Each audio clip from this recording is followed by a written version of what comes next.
Saudara-saudara yang kami kasihi dalam Kristus Yesus, kita senantiasa bersyukur diberkati oleh Tuhan di sepanjang kehidupan kita. Kita boleh beribadah bersama-sama, memuji, memuliakan nama Tuhan. Dan tiba saatnya bagi kita untuk mendengarkan firman Tuhan pada minggu ini. Sebelum kita mendengarkan kebenaran firman Tuhan, kita satukan hati kita bersatu di dalam doa. Allah Bapa yang kami kenal dalam Kristus Yesus, kami bersyukur, memuji, memuliakan nama Tuhan, karena Tuhan berikan kami waktu, kesempatan yang baik untuk mendengarkan kebenaran firman Tuhan. Ketika kami mendengarkan kebenaran firman Tuhan, tolong kami untuk boleh memahami, mengerti, dan mengimaninya. Jadikan kami pendengar yang baik, bukan hanya pendengar, tetapi pelaku-pelaku firman. Dalam nama Yesus kami berdoa dan bersyukur kepada Tuhan. Amin. Bapak, Ibu, saudara-saudara jemaat Tuhan yang terkasih, pada minggu ini firman Tuhan yang boleh sampai kepada kita dari 2 Korintus pasalnya yang keempat, dimulai ayat yang pertama sampai ayat yang keenam. 2 Korintus pasalnya yang keempat, dimulai ayat yang pertama sampai ayatnya yang keenam. Saya akan membacakan bagi kita firman Tuhan. Demikianlah kebenaran firman Tuhan. Oleh kemurahan Allah kami telah menerima pelayanan ini. Karena itu kami tidak tawar hati, tetapi kami menolak segala perbuatan tersembunyi yang memalukan. Kami tidak berlaku licik dan tidak memalsukan firman Allah. Sebaliknya, kami menyatakan kebenaran, dan dengan demikian kami menyerahkan diri kami untuk dipertimbangkan oleh semua orang di hadapan Allah. Jika Injil yang kami beritakan masih tertutup juga, maka ia tertutup untuk mereka yang akan binasa, yaitu orang-orang yang tidak percaya, yang pikirannya telah dibutakan oleh ilah zaman ini, sehingga mereka tidak melihat cahaya Injil tentang kemuliaan Kristus yang adalah gambaran Allah. Sebab bukan diri kami yang kami beritakan, tetapi Yesus Kristus sebagai Tuhan, dan diri kami sebagai hamba-Mu karena kehendak Yesus. Sebab Allah yang telah berfirman, dari dalam gelap akan terbit terang. Ia juga yang membuat terangnya bercahaya dalam hati kita, supaya kita beroleh terang dari pengetahuan tentang kemuliaan Allah yang nampak pada wajah Kristus. Amin. Bapak, Ibu, jemaat Tuhan yang kami kasihi dalam Kristus Yesus, kita mau mengumpulkan kebenaran firman Tuhan dengan tema pada minggu ini, pelayan Tuhan yang setia. Pelayan Tuhan yang setia. Saudara-saudara yang terkasih, untuk mencari pelayan yang benar-benar setia melayani Tuhan sudah jarang kita temui. Sulit untuk kita menemukan pelayan yang benar-benar setia melayani Tuhan. Saya katakan jarang, berarti bukan tidak ada. Pasti ada pelayan yang benar-benar setia memberikan hatinya untuk melayani Tuhan, pasti ada. Tetapi kalau kita mungkin ambil persentasinya, lebih banyak, ini menurut saya, lebih banyak persentasi pelayan yang tidak setia dibandingkan pelayan yang setia, tulus dalam melayani Tuhan. Bapak, Ibu, saudara-saudara, ada sebagian orang yang melayani tidak sampai akhir hidupnya, bukan karena dia meninggal, tetapi meninggalkan pelayanannya di tengah jalan dengan berbagai banyak alasan. Faktor alasan dia sampaikan untuk meninggalkan pelayanannya. ada sebagian manusia melayani agar menunjukkan dirinya hebat, punya kemampuan, punya banyak kelebihan. Ada sebagian manusia melayani karena kepentingan pribadi, keluarga. Kenapa saya katakan kepentingan? Agar orang lain, orang banyak menghargai dirinya dan keluarganya kalau dia adalah pelayan Tuhan. Dan banyak lagi hal-hal yang membuat manusia yang terjun dalam dunia pelayanan, sehingga itu yang membuat manusia tidak menjadi pelayan Tuhan yang setia, sama seperti tema firman Tuhan kita pada minggu ini.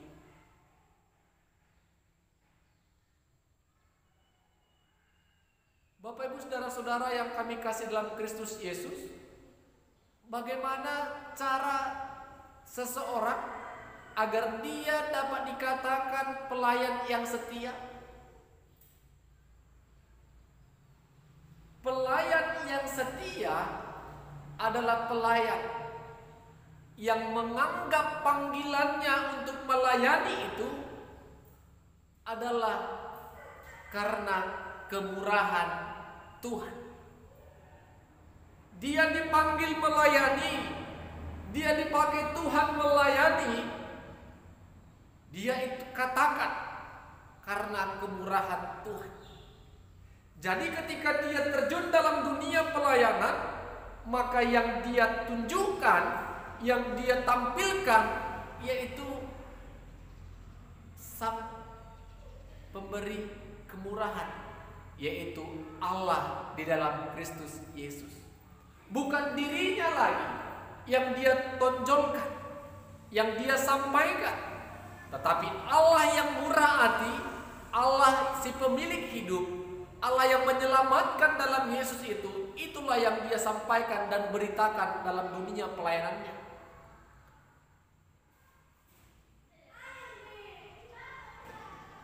Itulah pelayan yang benar-benar setia. Sama seperti berita firman Tuhan yang kita dengar pada saat ini. Paulus menulis surat kepada jemaat yang ada di kota Korintus. Ayat pertama dikatakan pada pasal 4, oleh kemurahan Allah kami telah menerima pelayanan ini. Paulus katakan, oleh karena kemurahan Allah kami menerima pelayanan ini. Bapak Ibu saudara-saudara, kenapa Paulus katakan dia menerima panggilan untuk melayani, memberitakan Injil Kristus Yesus? Dia katakan karena kemurahan Allah. Kalau kita lihat ke belakang sejenak riwayat hidup Paulus, Bapak Ibu saudara-saudara, sebelum dia melayani, menyampaikan berita kesukaan, yaitu Injil Kristus, dia adalah seorang yang ganas, orang yang kasar, orang yang ditakuti orang-orang Kristen. Ketika Paulus melihat orang berkumpul memuji-muji Tuhan, dia bantai, dia kejar.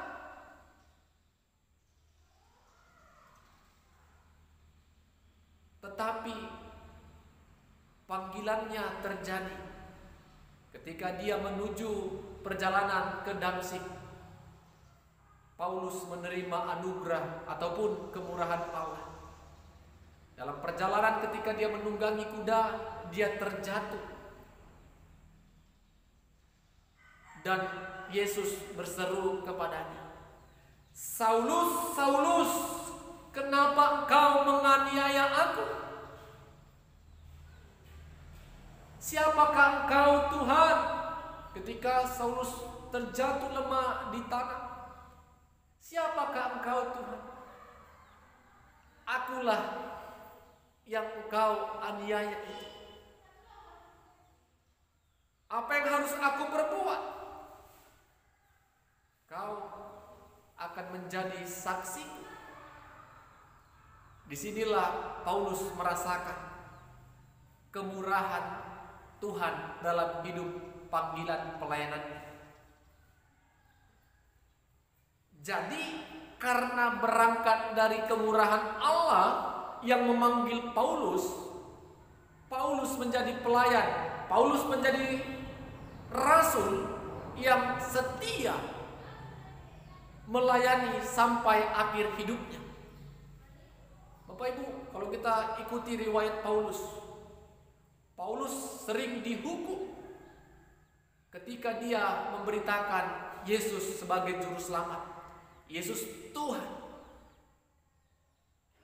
Baik itu dihukum masuk keluar penjara, baik itu dihukum disakiti tubuh jasmaninya, diejek dan dihina.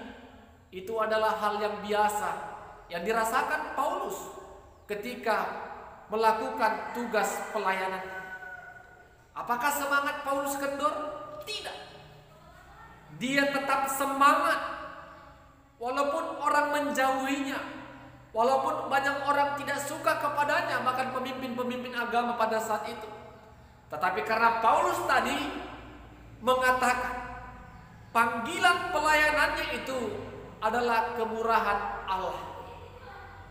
Bapak Ibu saudara-saudara, firman Tuhan ini sama-sama mengoreksi kita masing-masing. Apakah kita dipanggil Allah karena tujuan yang lain? Apakah kita dipanggil Allah karena kita merasakan ini semua karena kemurahan anugerah Tuhan? Kalau ini yang kita rasakan, panggilan pelayanan karena kemurahan Tuhan, pasti semangat kita tidak akan kendor. Maka pelayanan kita akan kita lakukan dengan hati yang tulus dan murni. Dalam suratnya dalam Korintus ini Bapak Ibu pasal yang keempat, Paulus mau ingatkan setiap jemaat yang ada di Korintus kalau pelayanannya berbeda dengan hamba-hamba palsu yang ada di daerah Korintus, yang hanya mementingkan diri sendiri, yang hanya berharap banyak pengikutnya, sehingga mereka menyampaikan bagaimana kesenangan-kesenangan dunia yang mengenakan telinga mereka. Berbeda dengan Rasul Paulus, dia memberitakan Injil Kristus Yesus, dia menonjolkan Yesus Kristus yang dia sampaikan sebagai juru selamat. Dia tidak peduli Bapak Ibu berapa orang yang menerima pengajarannya dan berapa orang yang tidak menerima pengajarannya. Dia yakin, tadi dikatakan pada ayat yang ketiga, jika Injil yang kami beritakan masih tertutup juga, maka ia tertutup untuk mereka yang akan binasa. Ternyata Bapak Ibu, ketika kita melayani, memberitakan kebenaran firman Tuhan dan menyampaikan Injil Kristus Yesus, ada saja orang yang tetap mengeraskan hatinya, tidak membuka hatinya untuk percaya akan berita yang kita sampaikan. Dan mereka dikatakan Paulus akan binasa. Paulus bisa saja menonjolkan dirinya karena perkataannya yang begitu hebat. Paulus bisa saja menyombongkan diri karena dia dapat melakukan mujizat. Tetapi itu tidak dia lakukan. Paulus bisa saja menjadi orang yang terkenal, tetapi itu tidak menjadi impiannya. Karena keterpanggilannya adalah anugerah ataupun kemurahan Tuhan, sehingga dia harus menyampaikan berita Injil ke seluruh daerah. Bapak Ibu saudara-saudara yang kami kasih dalam Kristus Yesus, apa yang mau kita renungkan dari kebenaran firman Tuhan pada minggu ini? Yang pertama, jadilah pelayan yang merasakan kalau pelayanan yang kita sedang lakukan adalah karena kemurahan Tuhan. Itu yang utama. Kita dipanggil Tuhan untuk melayani bukan karena kuat hebat kita, tetapi karena kemurahan Tuhan. Ketika itu kita alami, ketika itu kita imani, maka tidak ada neko-neko dalam dunia pelayanan. Hati yang tulus, semangat yang berkobar-kobar dalam memberitakan Injil tetap ada dalam diri kita. Amin. Jadikanlah pelayananmu sebuah bukti kalau Allah masih bermurah hati dalam hidup kita. Yang kedua, setia, jujur, dan taat adalah kunci bagi kita untuk berhasil dalam dunia pelayanan. Setia, jujur, dan taat dalam melayani adalah kunci keberhasilan kita memperoleh pelayanan yang dikehendaki oleh Tuhan. Dan yang ketiga, jangan pernah melayani hanya untuk kepentingan pribadi atau kepentingan orang lain, tapi layanilah Tuhan hanya untuk kemuliaan-Nya. Jangan melayani karena untuk menyenangkan orang lain, untuk membanggakan diri sendiri, tetapi dalam pelayananmu, dalam pelayanan hidupmu, Kristus Yesuslah yang terus kita kumandangkan.